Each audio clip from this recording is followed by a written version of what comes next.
My final project is on the story of The Rich Brother by Tobias Wolff. We are introduced to two characters in the beginning of the story, Pete and Donald, who are two brothers that could not be any more different. While on a religious mission to find himself, Donald went to some farm far away from home. When he got kicked out of the farm, the only person he could turn to was his brother Pete. Pete made the decision to drive down and grab his brother to bring him home. He didn't want his brother to go hitchhiking with just any lunatic on the road, and knew that any money he gave his brother for a bus ticket would just be used for something else. While on the road, they pick up a hitchhiker against Pete's wishes. Pete later finds out that his brother gave away all his money to the hitchhiker for an investment in some gold mine out of the country. The two get in a huge fight, and Pete leaves Donald on the side of the road. After driving a mile down the road, Pete turns around.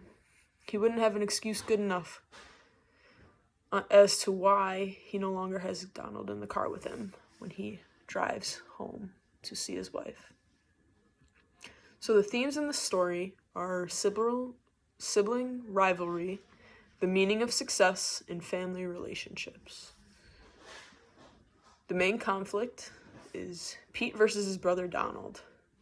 They're both very different people. Pete is successful, married, has 2 daughters, a sailboat, a house from which he could see a thin slice of the ocean, in quote of the story.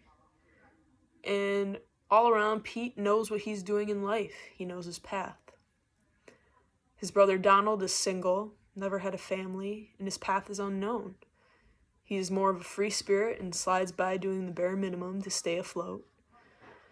He painted houses, and when he found work, and got deeper into debt with Pete when he didn't.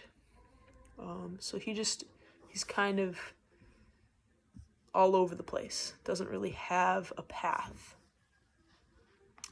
So the point of view in the story is third person limited. You can see some of Pete's own thoughts and ideas through the story. However, it's not in the first person, so we don't get to see everything he's thinking. But there are a couple instances where we get to see some of the things he's thinking about, like when he's talking about his dreams that he's had about his brother Donald. He shares with us in the story more of the details than he shares his brother. So symbolism.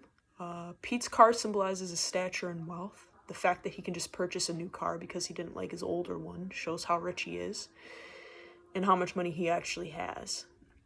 Where Donald only owns the clothes on his back, which is very significant. The shirt that he's wearing is inside out. It's also a symbolism for the opposite, very poor. So this story here is very significant, and it's very similar to the story of Cain and Abel from the Bible. They're very close, go 1 and 1. When Pete and Donald were younger, Pete tried to kill Donald, which is very similar to the story of Cain and Abel. At the end, the one kills the other.